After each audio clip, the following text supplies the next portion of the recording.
we certainly look forward to a most enjoyable and informative evening. The objective, the reason we are here, is to promote growth and stimulate activity in the capital markets, with the focus being on our unit trust fund and their managers of that industry, so that we collaborate and strengthen the industry and hopefully return it and even surpass the former glory years of the industry. And of course, I won't really take away from the presentations that are to come, because some of those issues are going to be covered there. I need, therefore, just to go through the formal protocol, now that we are all settled in this space, and do a few salutations. Minister of Finance and Economic Development, Honorable Professor Mthuli Ncube. If he arrived while I was upstairs, the Permanent Secretary in the Ministry of Finance and Economic Development, George Guamatanga. The Director responsible for the capital markets in the Ministry of Finance and Economic Development, Mrs. Judith Rusike. Chairman of the Investor Protection Fund, Justice Fernandez Yambi, if again she came in while I was up there. Chairman of the Association of Investment Managers of Zimbabwe, Jubela Maguta Kuona, and other associations represented here this evening.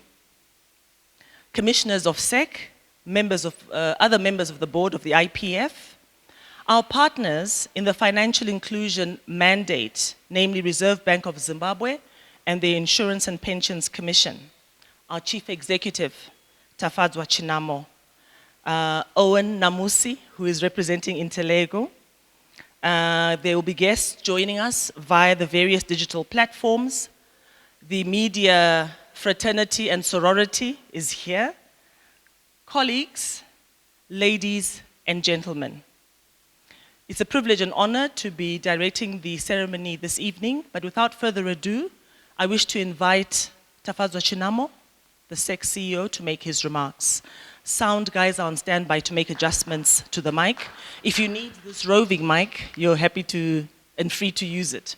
If you wish to sanitize when you get to the podium, please do so. Okay, thank you, Farai, and a very good evening, ladies and gentlemen. Honorable Minister, welcome to our offices here at the Commission and gracing this occasion. I would also say that my board chairman, Mr. Guata, Jubela, and all your members who are here today. I think what we are unveiling today has been a journey that we as a Commission have somewhat been concerned about, because our mandate as the regulator of the capital markets is not only to put in place the rules and the regulations of how the game should be played, but more importantly, to encourage participation. And the way that we see this market is that participation begins at the individual level. We had reached a point, I think, back in the 90s when there was a lot of activity within this industry, and it's died down. And one thing that we couldn't see was just information, the simplest information of prices of unit trust. So we sat here in these offices and we said, what is causing this? Why is it that people are no longer engaged? So we called the industry to find out, and we reminded them again that there's an obligation that anyone who runs a unit trust fund should actually publish prices every day in the newspaper. So there were various reasons, but anyway, to cut a long story short, is that we agreed on this way to go. So I don't want to take away what's going to be presented. Owen has got a very clear presentation of what this now means going forward. But really, with those few remarks, I welcome you to the Commission and hope that this journey that we've started today is the first step in re-energizing our investor base and hopefully not only benefit those investors, but also contribute to the capital raising of this economy. Thank you very much. I'd like now to invite Jubela to give us his remarks from the point of view of the industry. Jubela? Okay, thank you, Honorable Minister. And perhaps at this stage, let me say, if you allow me, all protocols observed. As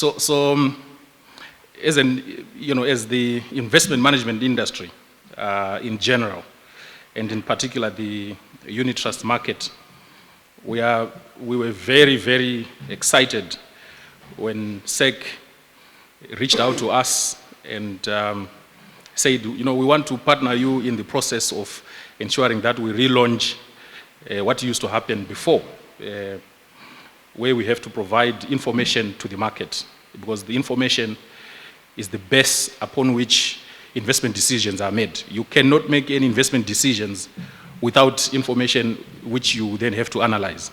And so we are excited today to have arrived at a situation where information has been compiled for 9 fund managers and for a couple of unit trust funds.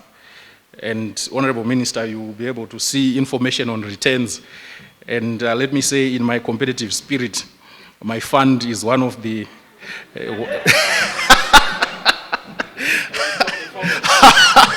I have been able to beat both the ZSC, OSHE index and inflation.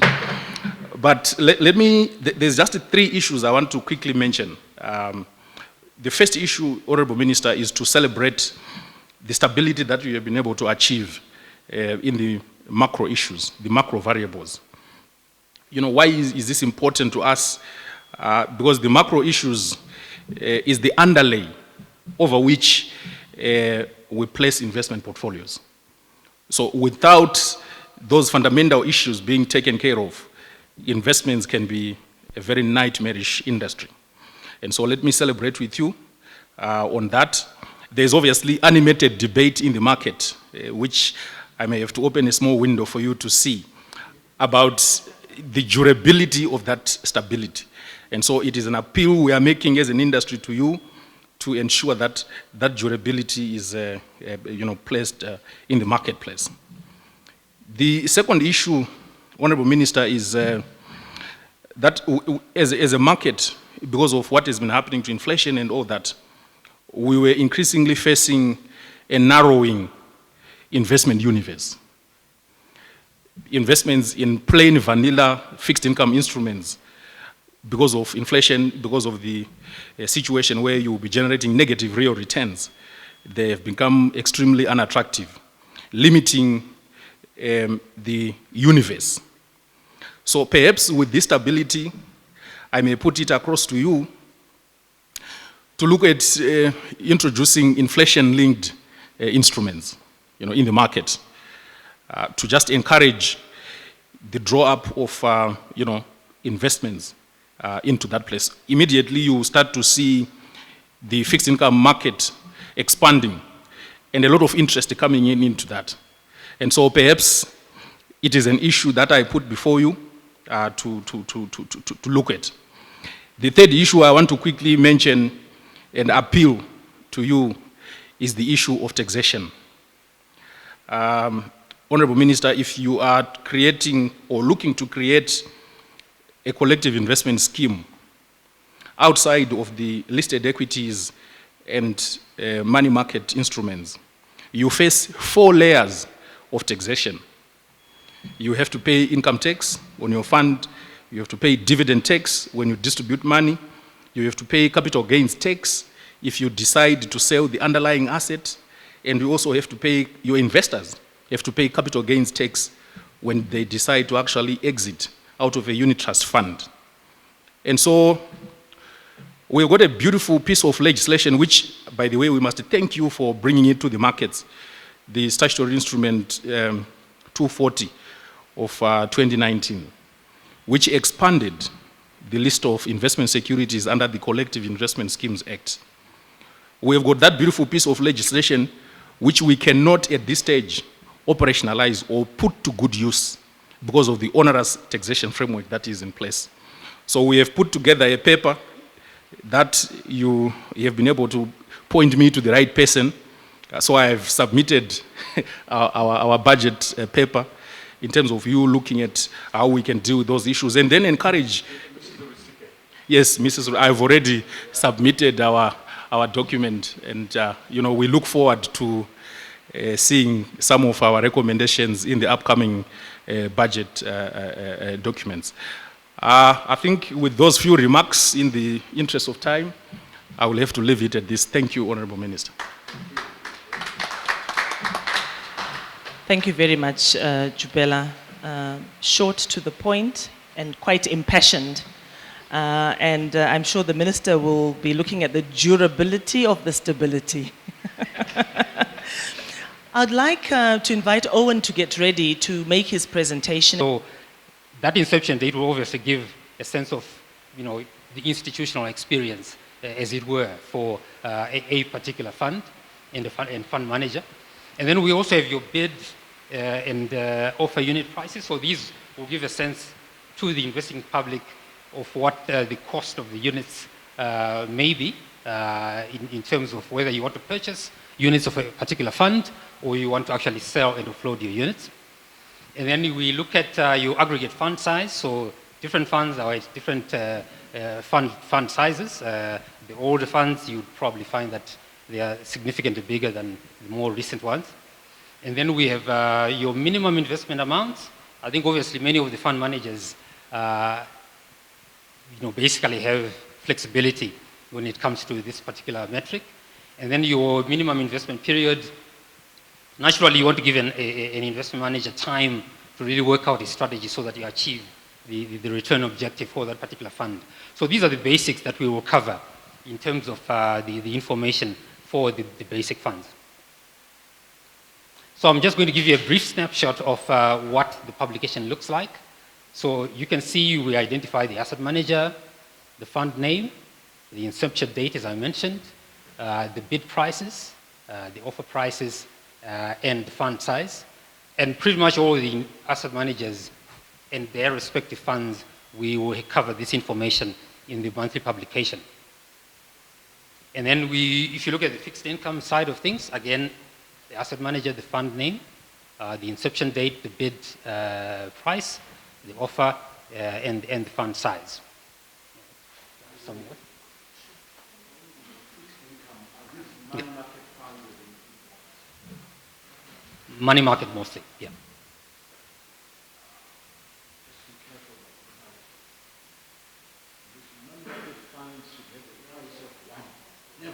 Yeah, sure.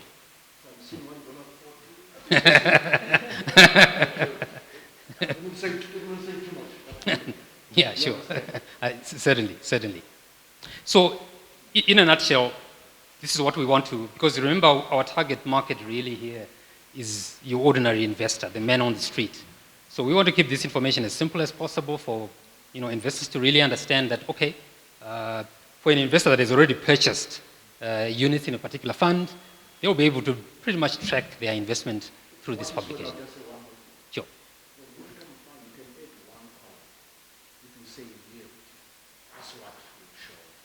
Yeah, sure. We'll actually touch on that. Yeah. All right.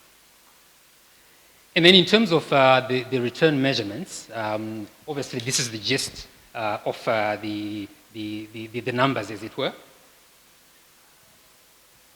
So what we see there, we obviously cover monthly returns. Again, I think the minister did mention that obviously the frequency would ideally be much higher than that, but we'll get there, I think, in time. And then we also touch on the quarterly performances, the year-to-date performance, the annual returns, pretty much basically from your January to December, and then your returns since inception. I would caution a little bit on that return since inception because I think a lot of gyrations have happened, I think, in our markets for those long-dated funds. So for the moment, we are picking an inception period of February 2009, essentially when dollarization began. I'm sure our team at Intellego, we would be able to play a bit more of our financial gymnastics to really calibrate the performances across a longer time horizon. But this is what would then inform an investor to say, okay, for my particular fund, this is the return that we've achieved for that period and for the quarter, for the year to date, and for the annual period.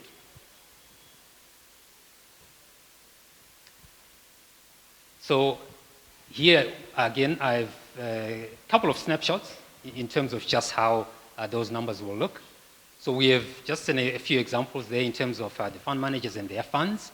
So what we can see there, obviously, the asset manager, the fund name, the October 2020 performance, the July to September 2020 performance, the January to September 2020 performance, and the performance since the inception date, which I mentioned to be your February 2009 for funds that go as far back as that.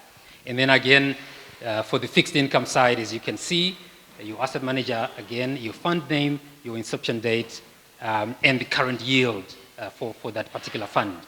So this would really, again, enrich the information that is available for investors in terms of decision making. And hopefully we will be able to further enhance those numbers as we go. And then now I'm going to briefly touch on the annual publication. So I'm sure most of you have in your hands a copy of this book, or this guide, which really looks at the industry as a whole. Who are the key players? What are they all about? Who are the specific individuals in charge of managing specific portfolios? And what are their strategies? What is the universe of funds that they actually have within their stable? What are their strategies? What are the terms and conditions of investing in those particular funds? So you can see there, I've just had 3 silos in terms of just the information that we will be looking at: manager experience, manager qualifications, manager track record, basic information of the fund, of the various unit trusts, the objectives of each particular fund, target investors, and then minimum investment amounts, whatever applicable investment fees, and the redemption terms. So again, this booklet will be very useful, I think, for the market in terms of just, giving a lay of the land, as it were, to investors in terms of what they can actually expect in terms of the managers that are out there and the products that they have to offer. So this will be an annual publication that will really give a sense of who is out there, who's doing what, and the contact details as well will be available, the websites, the email addresses, and so on, so that investors and market participants can actually get in touch and see and converse further with the asset managers. I'm just giving snapshots here in terms of what the content looks like. So you have an example of an asset manager's biography there, and then just an indication of the funds that various asset managers will have. So you'd have a fund name, a fund summary, investment objective for that particular fund. So pretty much for every asset manager, as you will see as you flip through the pages, you will see that this is really the case. And investors can really make their own comparisons and make their own decision in terms of which particular funds that they would want to get into. Again, in terms of the terms and conditions, so each particular fund manager will have these terms and conditions on their profile page so that investors can really know the salient features that they need to look out for and the requirements that they need to attend to if they intend to actually then place the investments with that fund manager. And then again, in terms of the performances for the fund manager, as you can see, I took an illustrative example from the book itself. So we will essentially cover, graphically, as you can see, the performance of each particular fund manager. And I think for benchmarking purposes, we put in an inflation line there, and also the ZSE All Share, just to really give a sense of where the fund is in terms of its actual performance. So this will be really useful. I know a lot of investors are not really comfortable looking at the numbers. Sometimes looking at a picture which says 1,000 words, as it were, can really give them a sense of what to expect, which manager is doing well. Their particular fund that they're invested into, they will be able to really track its performance through this graphical representation. So for each and every manager, we will have that. And with time, obviously, with greater frequency, we'll also be able to augment these type of graphical presentations as well. I think just in closing, this is the core team at Intellego that are essentially in charge of producing both publications. Myself and Welcome, who's our managing consultant, is away on another assignment. Obviously, we'll oversee the publication. Simba is the project leader. He's here tonight. And Wimba is essentially our performance analyst, who would really benchmark the performances and do a lot of the number crunching as well. We have a number of analysts also who would be supporting us.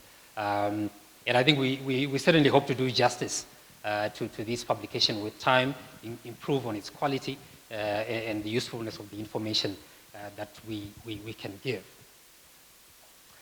And those are our contact details, obviously. I think members within the industry will be able to contact us with specific questions.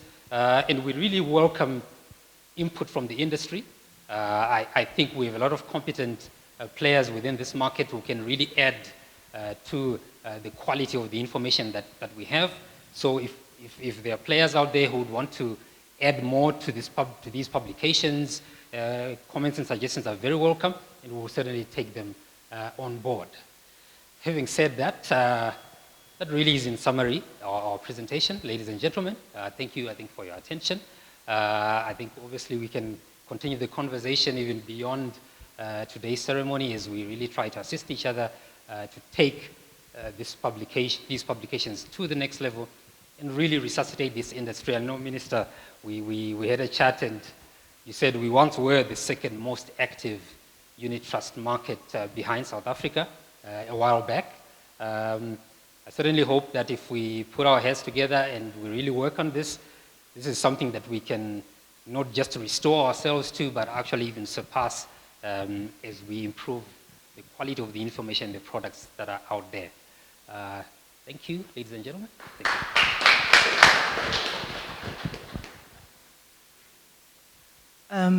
Thank you very much, Owen. Thank you. And I know, Minister, you asked a few questions without a microphone. I wondered if you wanted to perhaps repeat what you had said for the benefit of those who are in the other section.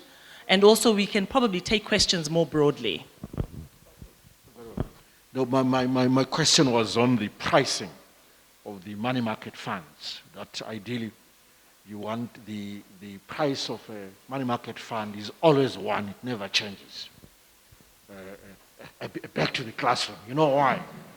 You see, the fair value of an asset is nothing other than the perpetual cash flows divided by the interest rate. Okay? So the perpetual cash flow for a money market fund is the interest rate in the first place. So you have interest rate divided by interest rate, two equal things cancel out, your answer is 1. That's why it's 1. So you then show the yield, but they did show the yield in the end. That's what really differentiates then each fund manager from another. So I just wanted us to get that right. But I must say, of course, I'm going to give a speech later. I'm very, very pleased. I didn't want to miss this occasion where we are resuscitating our unit trust industry. We talked about the initial monthly publication of the prices. Let's start there. We'll move to weekly eventually, and then we'll move to daily eventually. I'll give them a few ideas already as to how perhaps we could progress, but I'm very pleased about this. That's all I wanted to say for now.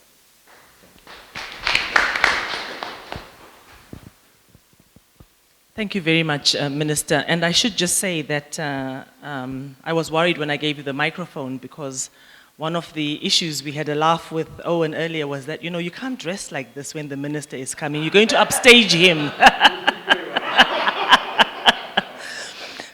However, we're going to now just spin around a little bit before we go back onto the stage for the chairman's address and the minister to unveil this publication, this monthly advert, which will be appearing in tomorrow's paper.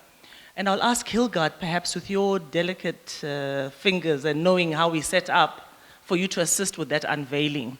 This is now the formal unveiling. Please just wait for the camera people to get ready and the lighting to be switched round. And very delicately, we're lifting from the back, ever so gently. Just that top layer, slowly. And there we are.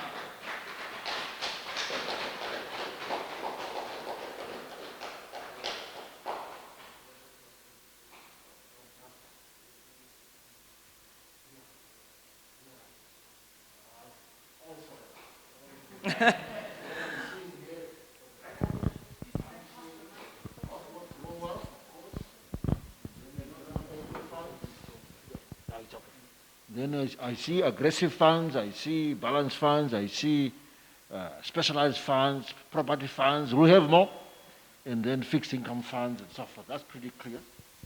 And then these are the returns from what I see, and then this is information on the fund manager. Once a month, you pick randomly one manager profile. Very good. So I'm told it was a random selection that we've got Farai and Zimnat appearing in tomorrow's one. But every month, each fund manager will be profiled. So the 9 that are taking part, that run funds, this information will be for them. This is what's going to, it also looks like that if you, yes. So please make sure I receive a copy every month. I too want to be a recipient.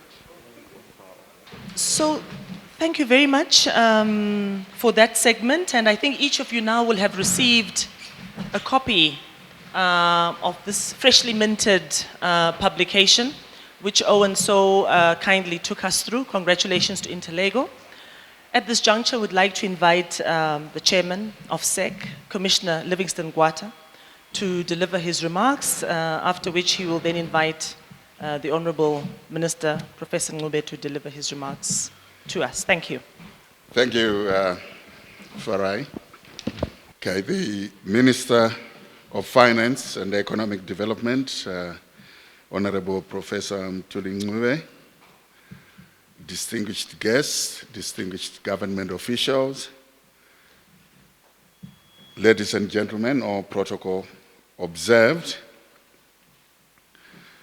It does give me great pleasure to host this historic function today. I'm honored to welcome our guest of honor, the Minister of Finance and Economic Development, the Honorable Professor Mthuli Ngube.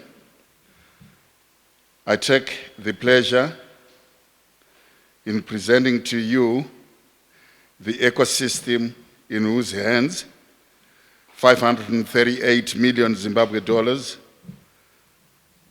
as at October 2020 is managed. The investment managers have taken the initiative to set aside business competition and collaborate in an initiative to bring the spotlight back to and grow unit trust investments under the banner GroWealth. I'm not here to steal anyone's thunder, as each will have their turn at the podium. Suffice to say, Honorable Minister, the potential in this sector is vast, especially on the retail side for the ordinary man and woman whose potential, when aggregated, is enormous. As a regulator, our interest is to see licensed entities taking advantage of and innovating in the space provided. In this way, they will open new avenues and grow the number of investors and also the size of investments. The upside is that the investment managers will themselves become bigger and more robust businesses. We are not blind to the difficulties which confront the investment managers in an economy which has taken them through many frustrating ups and downs, and a resultant trail of disappointed clients. As you will be aware, confidence is built deliberately and consistently. It is not cheap.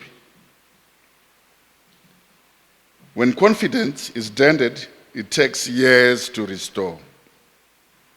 I am informed that this initiative was viewed as the opportune time to rally and come together to use unit prices publication as a means to educate and rebuild confidence with an investing public that is familiar with this concept, and an investing public that is, as it were, willing to start all over again. It is also a good time to engage and include new investors. This event, therefore, marks the commencement of this unprecedented collaboration which has taken maturity and strategic thinking at national level for it to materialize. This event takes place at a time when we as SEC and IPF are running awareness and investor education campaigns. The overall purpose of the campaign is to inform stakeholders of the importance of the relationship between the ordinary person in the street all the way up to the listed company, and to underline the protection available to investors.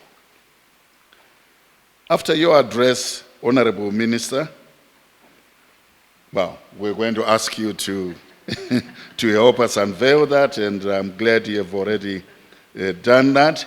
And we're so thankful that the publication did get your forward. Thank you once again, Honorable Minister, for accepting our invitation. And I shall now invite you to deliver your remarks. I thank you.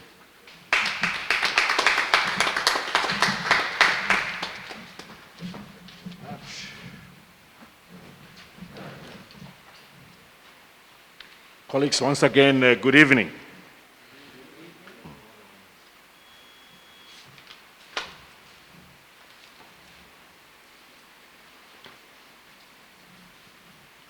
Mr. Livingston T. Gwata, the Securities and Exchange Commission Board Chairperson, board members of Securities and Exchange Commission and Investor Protection Fund here present, senior government officials here present, Mr. Tafazo Chinamo, Securities and Exchange Commission CEO and his team, Mr. J. Maguta Kuona, Chairman of the Association of Investment Managers of Zimbabwe, and Mr. W. Mavingire of Intelego. Ladies and gentlemen, those in the investment community, in the press as well, good evening. It is my singular honor to deliver these remarks on the official launch of the GroWealth Unit Trust booklet, spearheaded by the Securities and Exchange Commission in collaboration with the Investor Protection Fund and the investment community. The promotion of unit trusts as an investment vehicle comes at an opportune time as we grow the economy to achieve upper middle income society status by the year 2030.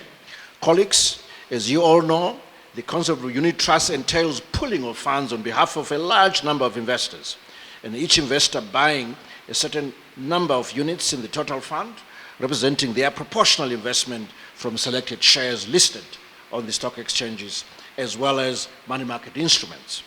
Unit trusts endeavor to achieve maximum returns and provide potential for capital growth on investment over a medium to long term, making them an excellent hedge against inflation through diversifying portfolio investment in order to reduce investment risk. Ladies and gentlemen, managing investments requires excellent administration, in-depth knowledge of market trends, and prudent risk management. I'm pleased to note that the diversity of skills in the GroWealth Unit Trust booklet we are launching today is there for all to see. The booklet contains profiles of qualified professional portfolio managers capable of handling a range of investments on behalf of investors, thereby assisting investors with a wide choice of investment vehicles. The booklet gives further insights to the investing public on critical information on unit trust investments, thus facilitating access to an ecosystem of products and services to small and dedicated investors. As we all know, unit trusts offer an attractive option for individuals who understand the benefits of long-range personal financial planning and its associated discipline and attendant benefits. These investors become ready advocates and ambassadors for such investments to stimulate long-term savings, which ultimately translate into investment and capital formation in the economy. Colleagues, I would like to commend the industry-wide collaboration demonstrated in the development of the GroWealth Unit Trust booklet, which not only benefits the investment managers through the showcasing of their funds, but also assists government in achieving its financial inclusion goals resulting in economic development. I'm reliably informed that there are about 50,000 unit trust holders in terms of clients, retail clients.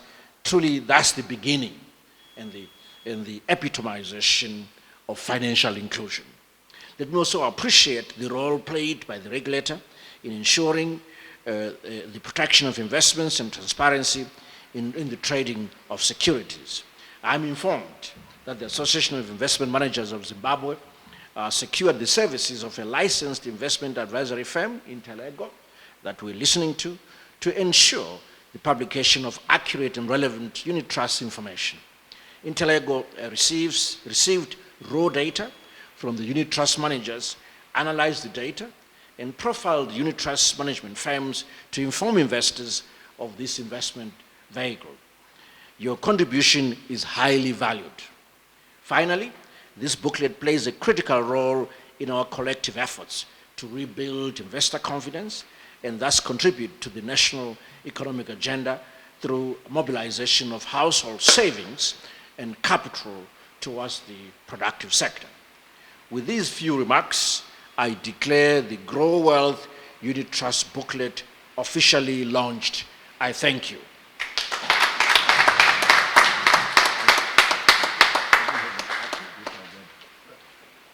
On that occasion, I'm going to lift a copy and wave it to everyone to make sure that it is truly and hereby officially launched.